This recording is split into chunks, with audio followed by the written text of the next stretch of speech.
Roxo Media House.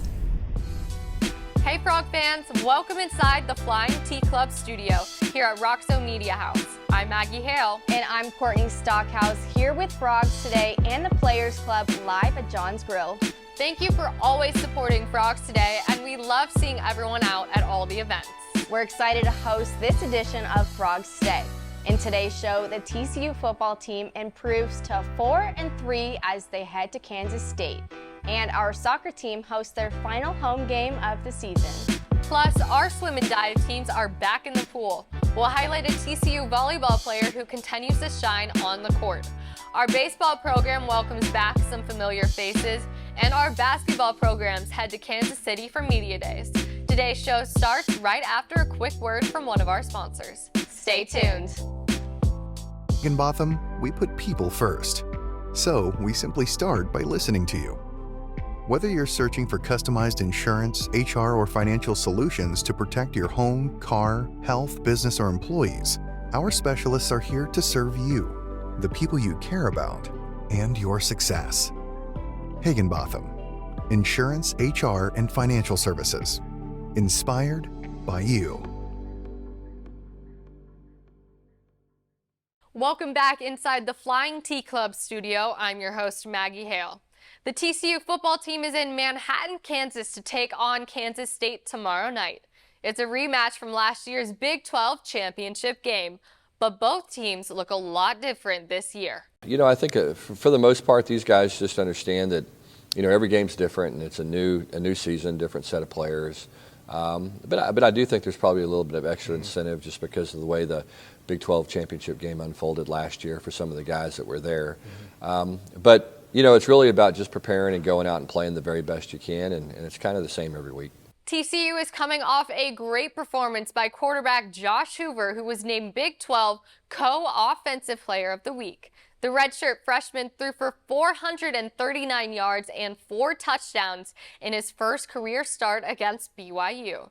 Here's what he said on the Frogs Today postgame show with me. I think the guys around us played really well. I mean, we threw it 60 times, and I had no pressure, you know. So the offensive line played their butt off, and I knew they'd give me everything they had. And then the receivers, I mean, can't say enough about the way they made plays. And, you know, backs did a great job of pass protecting and running the ball. So just a great team effort. I mean, nothing changed, you know. They said I was starting this week, but I didn't prepare any different, you know. So it just gave me the confidence that, hey, I've prepared and I know what I'm doing, and the guys around me know what I'm doing, know what they're doing, and so it just gives you confidence to go out and play and have fun. I mean, it's impressive just the things that he's done. I mean, you know, you look at him and he's still very young, you know, age-wise and all that, but he's very mature for his age. And last week, I mean, we get a text at probably 4 p.m. and, you know, Josh texted all the receivers and tight ends and running backs and said, hey, you know, I'll be at the facilities at, you know, 6:15, whenever it was. And he was like, if y'all have any questions or if y'all, you know, want to come up and watch whatever type of film y'all want to watch, I'll be here. I watch film every day with Andrew Coker and Brandon Coleman, and, you know, we're looking at the IDs and looking at, you know, the box and how they look up front. I mean, and he's in there just absorbing all the information he can right now. So, I mean, it's been really nice to see, you know, even though he's young and he's kind of new to this, you know, he's got one start under his belt or whatever. You know, it's been really nice to see just how well he's handled this and how mature he's been. Kansas State is 4-2, and they're coming off a big win over Texas Tech, in which they used 2 different quarterbacks. Both of them can really run good. You know, Will Howard, they use him too. He run the ball well. It's just the backup quarterback, he's a little faster, but, you know, it'll be a good test for us, and we'll be ready for it. They got a lot of weapons too, and then their O-line is very good. You know, their O-line is a bunch of veterans on there. I think everybody returned but the left tackle, if I'm not mistaken. So yeah, they got a great O-line.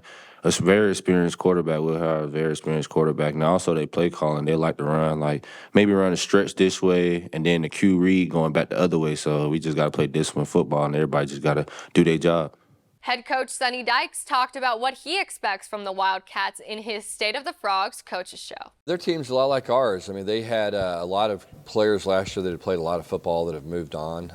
You know, obviously Deuce Vaughn's not there anymore. He's playing for the Cowboys. And they had a host of other really, really good players that helped them win a Big 12 championship last year that aren't there anymore. And so kind of like us, a little bit of a new group of players, but a good football team. I mean, it's a typical Kansas State team. It's a team that is going to be really sound. They're going to not make a lot of mistakes. It's a little bit different in that they're playing 2 quarterbacks now. They brought a freshman quarterback in last week against Texas Tech, and he performed really well. So it's going to be a little bit of a challenge for us, especially preparing for 2 QBs because they are different.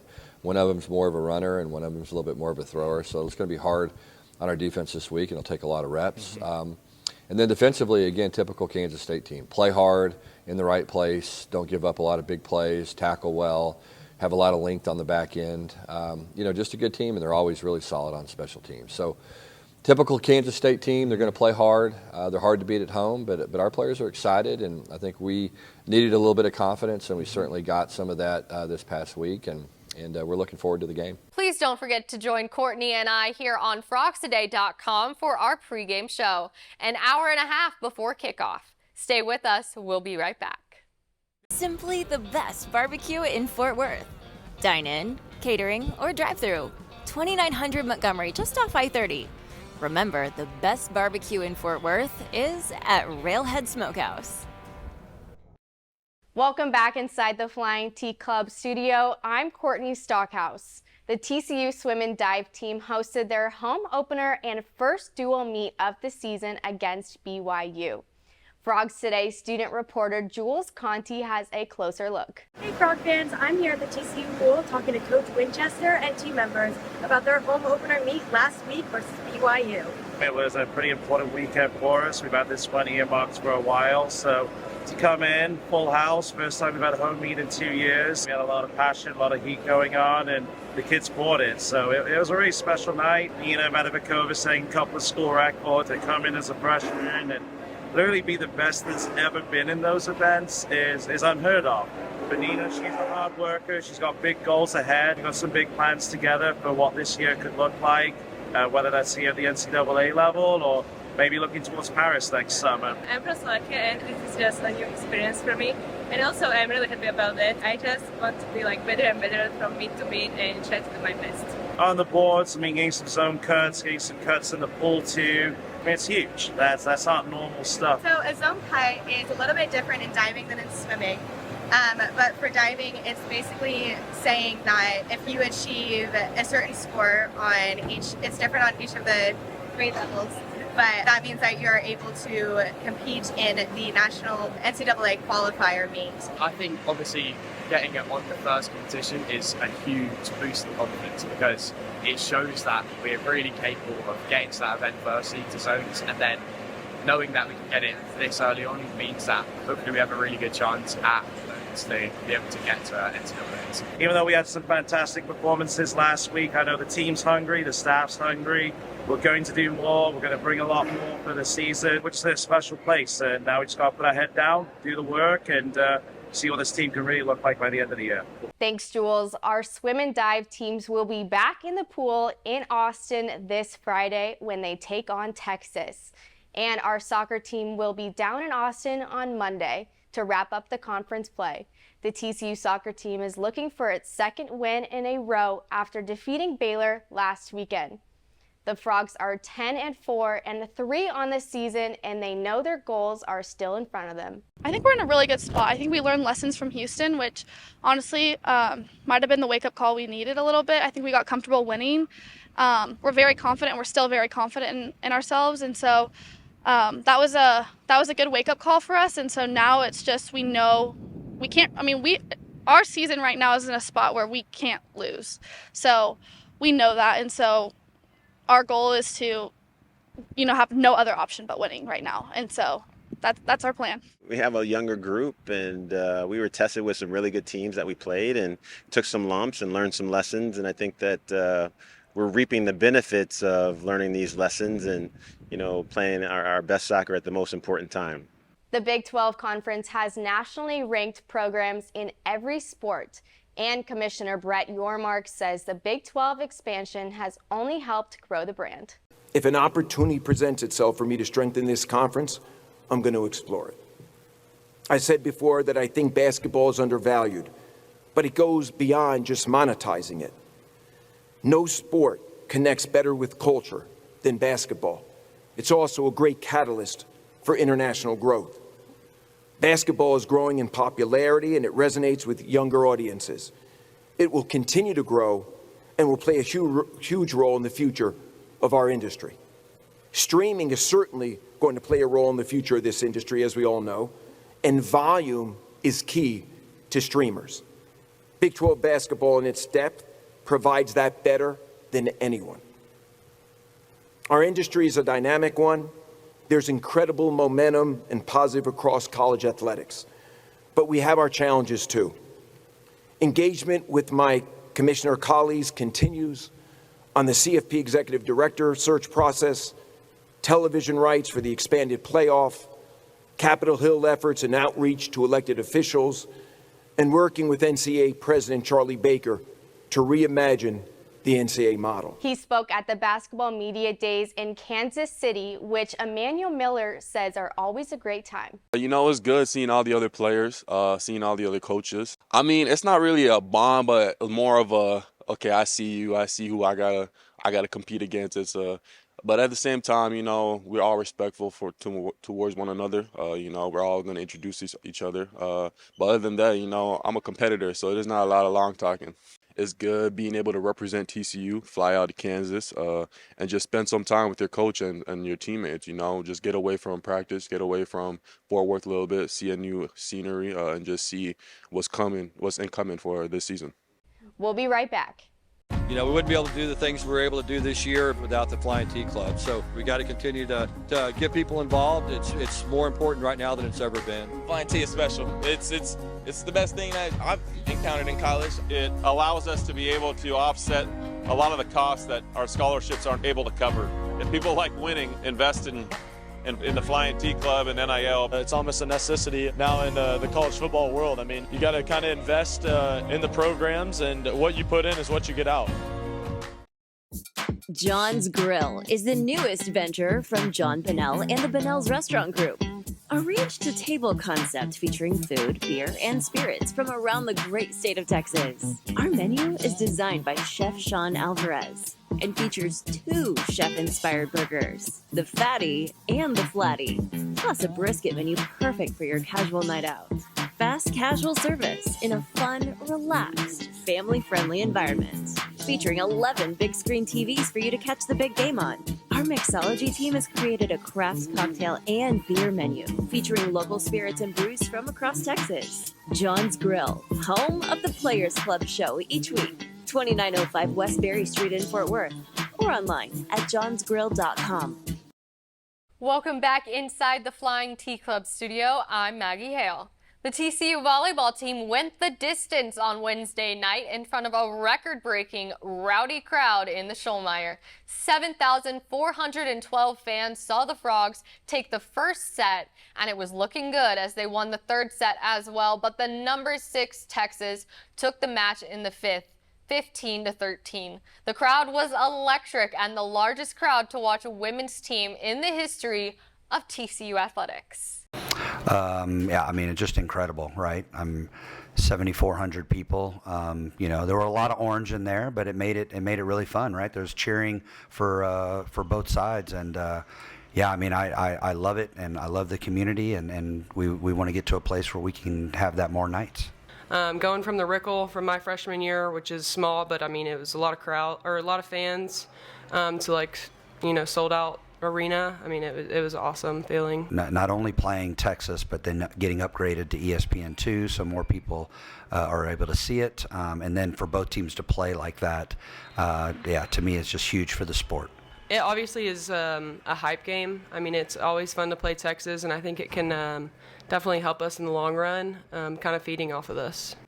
It was amazing. I mean, usually when I'm in an environment like that, I kind of like learn to tune it out, but like this time I really felt the energy from everybody that was in there, and it was awesome. People are getting excited about volleyball, right? And I love it. And you know, we feel like we can fill Shoal a lot. You know, again, we have some really good teams in conference. but we want to be a championship level team. I mean, we had a lot of trust in each other. The fans, I mean, obviously gave us so much hype and belief that we could get it done. But I mean, yeah, we stuck together and we pulled it out for the first set for sure. There are no moral victories. Yeah, we need to win, right? But this is a great match that we can learn from. That we know we just let it slip away. They know. That's why they were excited. They thought they were going to lose. So kudos to them for figuring out a way. But we need to be able to close good teams out. We're going to figure things out. We're gonna be a team that people don't want to play. The Horned Frog volleyball team is hosting the 16th ranked Kansas Jayhawks this Sunday. It's a blackout game, so let's show up and give the team our support once again. One of the players who continues to shine on the court is outside hitter Melanie Parra. Parra is from Mexico. She's the only player in the NCAA to have 33 or more kills in 2 different matches this season. I didn't expect that. I was like, it's just playing volleyball. And I didn't think about the player of the week or national player of the week. It was like, wow. So yeah, it's really nice. It's fun and I don't know. I like it. Yeah. I feel really good with the team. They are I don't know, so nice and fun. And every time, every point, they say something it's fun for me, and I don't know, it's really nice to play with them. It's thinking so fast in the game, and yeah, try to do my best. When I'm serving, I feel I don't know, angry. I don't know why. And it's just hit the ball so fast. And I don't know, just try to do some points, but sometimes it's more difficult. But yeah, sometimes it's good. Now to baseball, and the team has welcomed back some familiar faces. Brian Howard and Evan Skaug wrapped up their professional baseball careers this past summer and are now focused on earning their degrees and helping the team get back to Omaha. You know, Evan, 3 years, 3 College World Series. Brian, 4 years, 4 College World Series. So you're talking about 7 years combined of knowing what it takes to get to Omaha. And not just being on the team, but Evan being the heart and soul of being a catcher for 3 years and being the guy behind the plate, and then Howie having the 2 years that he had, all 4, but really the last 2 in terms of being the guy. So now you have a guy on the pitching side that has lived it, breathed it, and understands what this place is about, and the same thing on the position player side. So it's just another extension of our coaching staff. The goal is to learn first and foremost about coaching, and then finish our degrees, and then we put on the uniform that they're putting on now. So there's a lot of things that go with that. Hopefully we can talk about our experiences while we played here and kind of communicate to them what it's like. Just got a phone call and said, hey, we have to give you a release. And so after, my wife and mom and dad, my third phone call was here. It was to Coach Los. Coach Los said, we're ready whenever you are. You've got a home here. So it was an easy decision. I live just a few minutes up the road. I love this place to death. And Coach Los, for him to extend the arms, I was just very grateful of that. So it was an easy decision for me. You say he has a perfect attendance at Omaha, so it's, it's pretty funny. But no, it's, having a guy like that, it's been a, College World Series that many times, awesome leader at his time here, and, awesome to have him around, especially him and the guys like, Howie, just awesome having those guys around, just pick their brains about stuff, and really cool. I've joked around with guys like Curtis and Luke that, hey, you guys can't screw up my perfect attendance. I've got 3, looking for 4. But as far as being the bridge, just being able to relate to these guys, being fresh out of the game. Howard, Brian and I are both fresh out of the game. Done it, not as far as Coach Los, but, what the current game takes and what is on the other side, and just lessons that they've instilled in us here that helped us win. So I think it's just we're just good sounding boards for them, just just to go to if they need anything. I mean, I don't think Brian and I have the secret sauce, but, however we can provide value and help these guys, live to their potential here, we're going to do. Both of us played this summer, played competitive high-level baseball this summer. So we still have that feel and what it's like to be part of a team. And there's certain things that, when I was a freshman, I didn't know, but I went through this place for 4 years and learned and grew. And hopefully maybe, if anything, we can help speed up the curve of these guys becoming what they're going to become someday. And there's a lot of learning that takes place here, and hopefully we can just be an asset in that regard. So you got the coaching staff. Now you have guys that are closer in age to the players than they are to us. So there's a nice bridge of the gap between, maybe a player might not be comfortable going and asking a question to a coach in terms of, man, I'm not understanding this. Maybe I can go to Brian Howard or Evan Scoug. So it just makes it all the way around. There's never been a time that there's been more awesome human beings under one roof than we have, I think, right now. Before we go, remember to swing by John's Grill every Thursday night to watch the Players Club. The show is taped live every Thursday at 6 p.m. We had so much fun this week as we had Blake Baldwin and Ryan Quintar join us from TCU Football. Like the kind of like running joke right now and like up there at the stadium is Bass Pros Realty is coming after football. So all the coaches kind of already know that we might have a real estate company coming soon. Okay. So we're kind of spreading the word a little bit. Wait, tell us more. So it's you guys gonna just start a real estate company. Where are we selling? I got my real estate license over the summer, so we're actually ready to go. Wow. Like, we're kind of ready to roll. Real deal. Oh yeah, like buy my new house. Like you guys need to buy a house. Whoever's out there, investors, possibly you. Mom and Dad, you selling and prosper. House lookers. Yeah. No, we're ready to roll. We like to stay prepared, John's Grill is always a fun time for everyone behind the scenes here at Roxo Media House. I'm Courtney Stockhaus. And I'm Maggie Hale. Thanks for watching this week's show, and thank you for supporting Frogs Today. Please like and subscribe for the best coverage of TCU athletics. Until next week, go Frogs! Roxo Media House.